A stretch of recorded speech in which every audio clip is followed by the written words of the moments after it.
Olá, sou o professor Felipe, responsável pela disciplina de Correlações Clínicas e Laboratoriais aqui da Unigrande Dourados.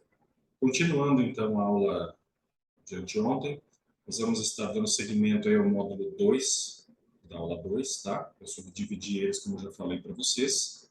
Lá no módulo 1 eu falei sobre a parte de equilíbrio hidroeletrolítico, sobre também o equilíbrio ácido básico, né, e tudo mais. Então agora, continuando nessa parte da homeostasia, eu vou estar falando sobre os hormônios. Vamos lá. Eu aproveitei esses slides aqui, que é de uma aula que eu dei para o EAD ano passado. Está bem direto, bem compacto e bem simples de entender. Mas é o mesmo conteúdo que está lá na apostila de vocês da aula 2, tá? do nosso SEAD. Então, podem acompanhar por lá também, que vocês vão ver aí que tem os mesmos conteúdos. Então, o embasamento bioquímico, pessoal, vocês já tiveram praticamente todo ele antes, lá no começo daquela aula. Então, não tem para que eu falar de novo sobre homeostasia, de novo sobre hormônios, né? Sobre os conceitos básicos aí, que são substâncias que são produzidas em um órgão ou uma glândula e vão atuar lá em vários outros tecidos, em outros órgãos, em outros locais. Não tem para que entrar nisso aqui de novo. Senão vai acabar alongando muito a aula. Como que eles atuam e como que eles são controlados? Repito, através do mecanismo de feedback. Vocês já viram isso também lá na outra aula, tá?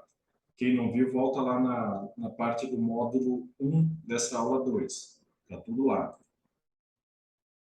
Como mecanismo aí de retroalimentação e feedback mais clássico, nós temos a parte da tireoide e da hipófise, essa inter-relação aí entre elas. Vejam bem, hipófise produz o TSH, hormônio tireoestimulante, ou seja, ele estimula a tireoide. Tá? Continuando então, o TSH vem aqui na tireoide e estimula a produção do T3 e do T4, que são os hormônios tireoidianos. Esses dois hormônios, em certos níveis aí saudáveis, eles vão circular pelo nosso organismo até chegar aqui e fazer esse processo de retroalimentação. Digamos assim que a hipófise vai sentir aí os níveis deles e vai inibir a produção do TSH, beleza? Então, feedback aí de retroalimentação negativo. Como positivo, nós temos a coagulação. Eu já falei para vocês, inclusive, aí na outra aula. Resumidamente, a grosso modo e bem simplificado, essa aqui é a estruturação do nosso sistema endócrino. Quem controla é o hipotálamo, é o coordenador geral aqui, e ele envia ordens, vejam bem, tá, pessoal? Geralmente são hormônios que ele envia, para as outras glândulas para que elas trabalhem. Vamos começar aqui pela tireoide, que é a mais conhecida aí, todo mundo, né? Tireoide trabalha com quem, gente? Principalmente com T3 e T4. Quem são esses hormônios?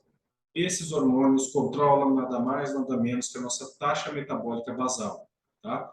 Digamos que é o ritmo que as nossas células trabalham todos os dias.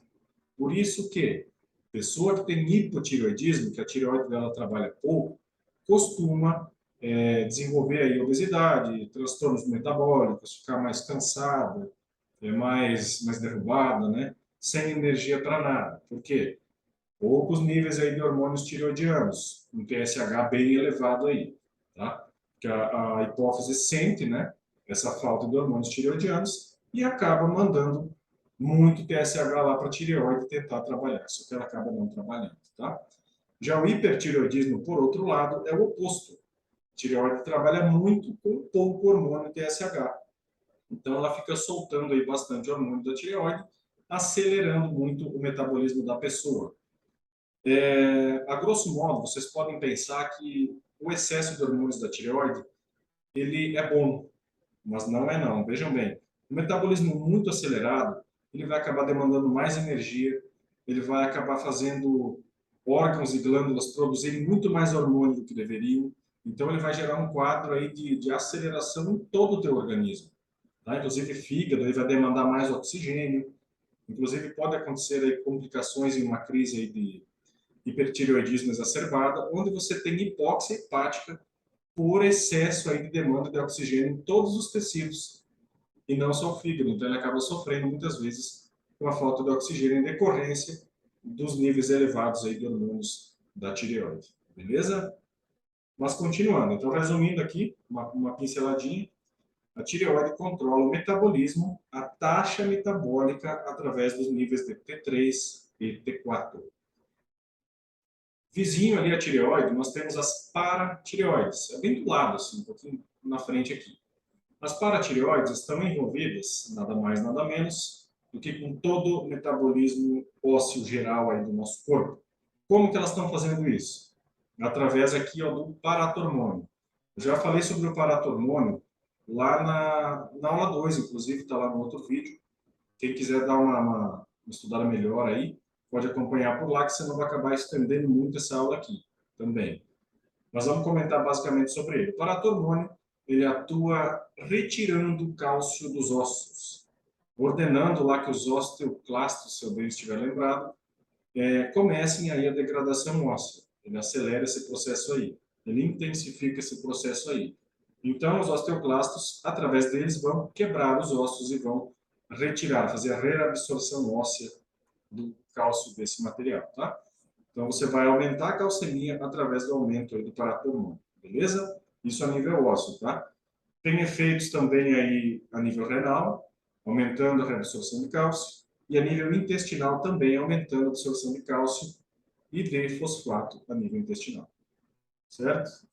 Então, continuando aqui. Na parte da tireoide, nós já comentamos. O pâncreas. O pâncreas está intimamente ligado a duas partes principais. A gente conhece, na maioria das vezes, a parte endócrina sobre o pâncreas, que é a parte ali de secretar insulina através aí das células beta e glucagon através aí das células alfa, né? Para que servem esses hormônios? A insulina, ela trabalha aí ordenando, comandando, né? Fazendo com que as suas células captem a glicose após aí um aumento da insulina, perdão, insulina não, da glicose sérica. Depois das refeições aí, por exemplo, tá? A insulina sobe e você tem esse pico dela e tem a consequente absorção da glicose que está sobrando aí, digamos assim. O glucagon, gente, ele já faz o inverso. O glucagon é secretado quando nós temos estados aí de jejum muito prolongados. A pessoa fica lá, vamos dar um exemplo aqui, está entrando numa dieta radical, fica lá 12 horas, 15 horas, sem comer nada, porque sabe, né, que o glucagon se ativa. O glucagon vai começar a estimular alguns processos metabólicos no teu corpo. Quais são eles? Gliconeogênese, principalmente. Esse processo é a elevação de compostos energéticos no teu corpo através da quebra de compostos não glicídicos. Ou seja, você vai quebrar proteínas e vai quebrar principalmente gordura, lipídios, tá? Tecido lipídico, para que você consiga utilizar a energia que esses compostos fornecem. Só que só tem um problema aqui nesse excesso de glucagon. Ele vai gerar aí a longo prazo uma acidose metabólica, como a gente já discutiu ali na aula sobre os eletrólitos e o equilíbrio hidroeletrolítico, tá? Então, a parte endócrina aí do pâncreas produz insulina e glucagon, beleza? Principalmente, tá? A parte exócrina do pâncreas, ela é muito interessante também. Vocês sabem aí que na digestão, no processo de digestão, o nosso corpo, o nosso pâncreas, né, secreta um coquetel de enzimas logo após que a comida passa pelo estômago e chega ali na entradinha, né, do intestino. Então, todo aquele ácido que vem chegando do estômago, ele precisa ser neutralizado. Quem faz essa neutralização? O suco pancreático. Ele é rico em enzimas, como amilase, que vai quebrar aí o amido, né, dos alimentos, lipase, que por dedução vai quebrar aí os lipídios dos alimentos, quimiotripsina, elastase, são várias enzimas feitas para quebrar carboidrato, enzimas, lipídios e proteínas. Tudo que a gente ingere aí, basicamente o pâncreas termina de quebrar o que o estômago começou. Beleza? Então, assim, lembrem que o pâncreas tem essas duas partes, tá? A parte endócrina e a parte exócrina, onde você tem a excreção desse coquetel pancreático. Um outro detalhe interessante sobre o suco pancreático é que esse coquetel de enzimas dele também tem bastante bicarbonato. Esse bicarbonato, inclusive, é que faz a neutralização do pH baixo aí que veio lá do estômago, tá? Quadros de diarreia muito intensa, a gente já discutiu na aula anterior. Diarreia muito intensa, assim, explosiva mesmo, né? Perdão a palavra. Você fica um quadro agudo aí durante um dia inteiro, ou dois ou três, evacuando muito, você acaba jogando muito bicarbonato e sais básicos fora. Então, você pode acabar entrando aí em um quadro de acidose metabólica, em decorrência disso. Tá? Eu entendi que o pâncreas aí tem duas partes principais, endócrina e exócrina. Beleza?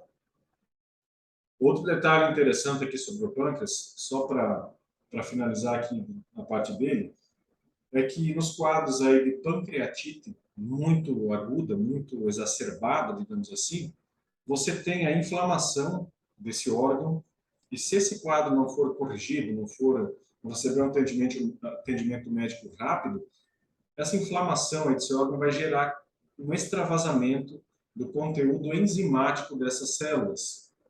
Eu acabei de falar, né, gente, que o suco pancreático que fica ali dentro dessas células, ele é riquíssimo em enzimas que servem para digerir comida, né? Digerem lipídio, proteína, carboidrato e tudo mais. Então, vocês imaginam esse coquetel saindo, sendo solto dentro da sua cavidade abdominal e tudo aquilo ali corroendo você por dentro. Então, é um quadro que demanda muita atenção médica, demanda bastante urgência aí no atendimento. Se acontecer, se tiver suspeita, tem que correr mesmo, tá? Que é potencialmente fatal aí. E, inclusive, esse material todo que está ali, acaba, olha que interessante a correlação, acaba reagindo com o cálcio do cara, todo aquele suco, aquela gordura derretida que vai formando ali, acaba reagindo com o cálcio do cara e formando sabão. Acreditem se quiser. Tem uma reação de saponificação aí dentro do seu organismo nesse quadro aí de pancreatite aguda bem exacerbada e descontrolada.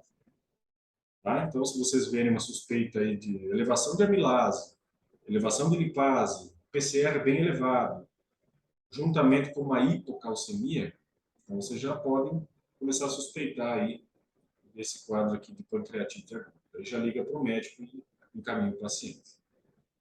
Beleza? Então vamos dar seguimento aqui. A hipófise secreta alguns hormônios que controlam alguns órgãos, como a gente já discutiu. Ela secreta o TSH, que controla a atividade da tireoide, tá? E controla também o ADH. Para que serve o ADH mesmo, gente? É o hormônio antidiurético. Então, ele vai fazer com que o nosso corpo reabsorva aquele líquido que nós iríamos jogar fora lá através da urina, tá? Então, ele ordena que os rins reabsorvam essa água para não perdê-la. O ACTH, ou hormônio adrenocorticotrófico, controla a atividade de uma glândula bem importante, a suprarrenal. A gente já vai ver ela aqui. Tá? Então, a suprarrenal trabalha com dois hormônios. A aldosterona, que a gente já falou sobre ela, lá na parte dos sais, aí, que atua na reabsorção principalmente do sódio e na excreção de potássio. Tá? E também na secreção de um hormônio importantíssimo, o cortisol. O cortisol está intimamente relacionado aí à parte de estresse nos dias de hoje, mas não é só para isso que ele serve, não. Ele é um hormônio que prepara o nosso corpo para, digamos assim, para a luta, para uma reação rápida.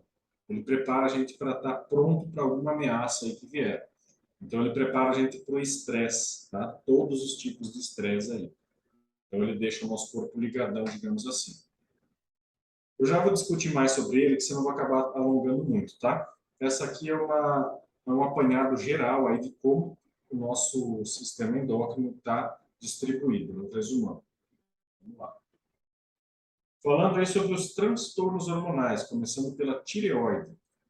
Pessoal, a tireoide, eu já comentei, né, um pouquinho por cima para vocês, pode ter aí quadros de hipotireoidismo, seja ele autoimune ou não, A parte autoimune é conhecida como Hashimoto, tá? Hipotireoidismo de Hashimoto, ou doença de Hashimoto, por aí vai. Tem o componente autoimune, onde você tem a destruição aí das células da tireoide, pelos anticorpos, né, do seu corpo e tudo mais, pelas células de defesa. E você consegue, inclusive, detectar esses anticorpos lá nos exames clínicos. Você pode solicitar aí o anti-TPO, pode fazer também o TRAB, o antitireoglobulina. Então, tem vários testes que você direciona para o diagnóstico aí de hipotireoidismo autoimune. Mas, se não for autoimune, você pode aí avaliar através do TSH, do T3 e do T4 livre. Joia? Se o TSH estiver aumentado e o T3 e o T4 diminuídos, nós temos caracterizado aí um quadro de hipotireoidismo. Beleza, pessoal? Por quê? Pensa comigo aqui, no hipotireoidismo, perdão, nós temos uma tireoide que não trabalha muito, uma tireoide preguiçosa ou que não é muito funcional. Então, a nossa hipófise entende que ela precisa mandar uma ordem para a tireoide trabalhar, né? Essa ordem chama-se TSH. Então, a grosso modo, assim, quanto menos hormônio tireoidiano estiver sendo produzido, mais TSH nós vamos produzindo para que ela tente aí funcionar. Beleza? Característica, metabolismo lento, como já falei, cansaço, hipercolesterolemia, hipertrigliceridemia, taxa metabólica baixa. Então, tem todos esses problemas aí relacionados a uma tireoide que não trabalha como deveria, o hipotireoidismo. Já na parte do hipertireoidismo, nós temos o oposto dele, como eu já comentei. O componente autoimune aqui do hipertireoidismo chama-se doença de Graves. Tá? É a parte autoimune. Você também consegue controlar e detectar através de marcadores, os mesmos que eu citei aí, através de exames de imagem, também é importante citar, né? Tem exames de imagem para ver isso aqui, para avaliar a captação de iodo e tudo mais. E a característica clínica e a correlação clínica do hipertireoidismo é um TSH reduzido. Por que reduzido, gente? Pensa comigo. Uma tireoide que funciona muito, muito rápido, muito acelerada, ela vai produzir níveis maiores de T3 e T4. Então, você consegue detectar lá no exame. Esse excesso desses hormônios aqui vão mostrar para a nossa hipófise lá que ela não precisa produzir mais tanto TSH. Então, ela vai baixar os níveis dele aí próximo a zero muitas vezes. Vai ficar lá 0,01, por exemplo, os níveis aí do TSH.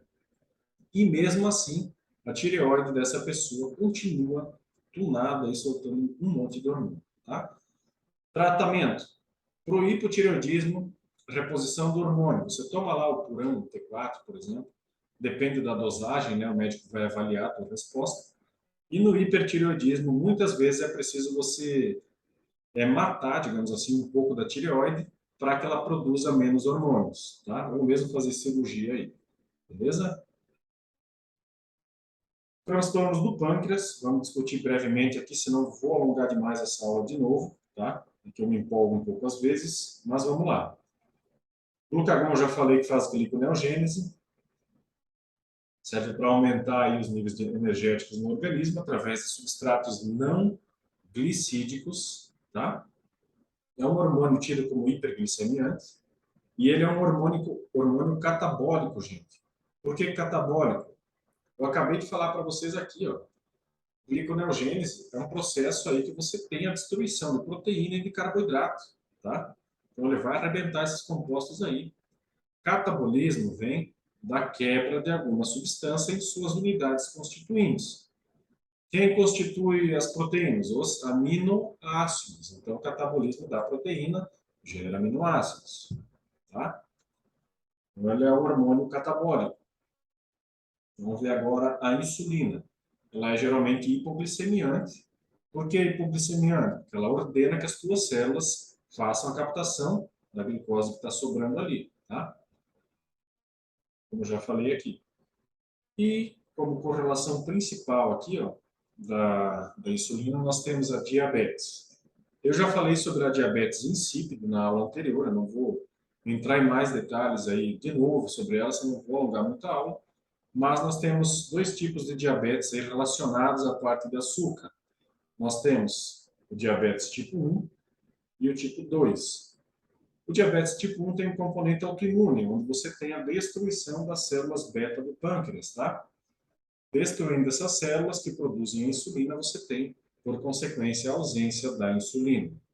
A ausência da insulina gera aí a hiperprodução de glucagon, e aí todo o resto vocês já sabem, porque eu já falei bastante sobre isso. Beleza? Já na diabetes tipo 2, mellitus, né? Tipo 2, nós temos um outro processo que acontece. É o processo aí da hiperglicemia em decorrência da alteração da molécula de insulina. Você altera a conformação, a estrutura dessa insulina. Então, digamos que o nosso corpo não trabalha mais legal com ela, ou você altera o receptor na célula. A célula não consegue mais se ligar direitinho com a insulina lá, tá? Tem esses dois mecanismos que originam por si a resistência insulínica. Então, a palavra-chave na diabetes tipo 2 é a resistência insulínica, ok? Que vai gerar hiperglicemia e tudo mais. Transtornos da hipófise, gente, estão relacionados com 3 hormônios principais. O ADH, que eu já falei bastante sobre ele, que atua no controle da diurese, e o diabetes insípido.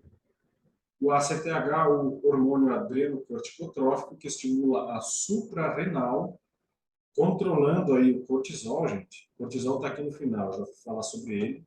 E o TSH, que é o hormônio tireoestimulante, que atua aí no mecanismo, né, de feedback da tireoide. Você pode ter uma hipófise que atua trabalhando muito, secretando muito desses hormônios por alguma alteração. Então, você imagina as alterações metabólicas sistêmicas que você vai ter com uma hipófise trabalhando mais do que o normal. Você vai alterar o metabolismo dos açúcares, você vai alterar a taxa metabólica basal, você vai gerar um hipercortisolismo aí, né, basicamente do nada, vai alterar o ADH também, a reabsorção de água. Então, alterando aqui em cima, você mexe com tudo que está aqui para baixo, ok? E para finalizar aqui esse resuminho sobre hormônios, essa pincelada sobre hormônios, vamos falar em si aqui do cortisol. A aldosterona eu já falei bastante aí na outra aula, então não precisa mais entrar nisso. O cortisol, pessoal, ele trabalha aí como se fosse um hormônio que prepara a gente para a luta, para a fuga e para uma situação de perigo. Tá? Lá na antiguidade, nos primórdios da humanidade, uma situação de perigo era um tigre vindo comer você, era um animal aí feroz vindo te atacar, então você tinha que estar preparado, estar pronto aí para sair correndo, para subir uma árvore, para lutar que seja. E esse hormônio aqui, em uma situação de perigo, ele subia muito, tá? Junto com a adrenalina e tudo mais. E ele desligava alguns processos que não eram necessários para a sobrevivência ali na hora que você ia tentar matar o tigre, ou que você ia tentar se defender. Um deles é reparo, mecanismos de reparo da pele, manutenção aí de células dos nossos tecidos. Tá? O objetivo dele era manter você vivo na hora. Depois, a gente vê, né? Era isso que o cortisol ordenava para o nosso corpo. Ele acabava gerando aí uma hiperglicemia, né? Para você ter um nível energético aí para conseguir se manter em luta ou em fuga. Então, ele fazia com que o nosso corpo se preparasse para tudo, tá? Para toda parte de ameaças. Só que o cortisol ele também trabalha no metabolismo aí de lipídios, de carboidratos, principalmente, como já falei da glicose, né? Hiperglicemia. E ele também trabalha no metabolismo das proteínas. Muitas vezes aí ele atua interferindo ou estimulando a síntese proteica, tá? Outra função importante aí do cortisol é o controle da inflamação. Todo mundo já deve ter tido aí um processo, né? Uma inflamação em algum membro, alguma coisa, que teve que tomar um corticoide. Tá? Qual que é a função desse corticoide? É o mesmo do cortisol, tá? Só que em proporções diferentes, para que você consiga, muitas vezes, controlar a inflamação aí que está acontecendo em você. Tá? Então, lembre, o cortisol ele trabalha com todos esses processos relacionados à luta, fuga, à preparação contra ameaças, a manutenção aí de metabolismos de vários macronutrientes e por aí vai, inflamação também, tá? Então, gente, eu acredito que deu para vocês entenderem um pouquinho melhor com essa pincelada sobre a aula. Quem tiver mais interesse, aí, dá uma lida no material que está lá disponibilizado na plataforma. E se tiverem dúvidas, eu estou à disposição dos senhores. Ok? Então, até a próxima aula.